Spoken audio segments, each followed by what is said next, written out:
ప్రేమ గీతం. విశాఖపట్నంలో చైతన్య అనే యువకుడు తన కష్టపాటు, పట్టుదలతో ఒక సాఫ్ట్వేర్ ఇంజనీరింగ్ ఉద్యోగం చేస్తూ జీవనం కొనసాగిస్తుంటాడు. చైతన్య బహుశా జీవితం అంటే పని, బాధ్యత మాత్రమే. సరదా, సంతోషాలు అనేవి జీవితంలో కొంచెం దూరంగా ఉన్నట్టే.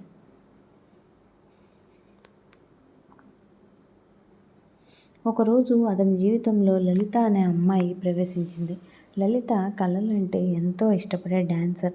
తన చిరునవ్వుతో చుట్టూ ఉన్న ప్రతి మనసును ఆకట్టుకునే సామర్థ్యం ఉన్న అమ్మాయి.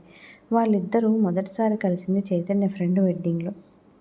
లలిత తన ఉల్లాసతతో చైతన్యకు జీవితం కొత్త కోణంలో చూపించింది. క్రమంగా వాళ్ళిద్దరి మధ్య స్నేహం మొదలైంది. చైతన్యకు ఆమె మీద ప్రేమ పుట్టింది. కానీ తన భావాలను చెప్పడానికి ధైర్యం చేయలేకపోయాడు. లలిత కూడా చైతన్యలోని నిస్వార్థతతో, నిజాయితీకి ఆకర్షితురాలైంది.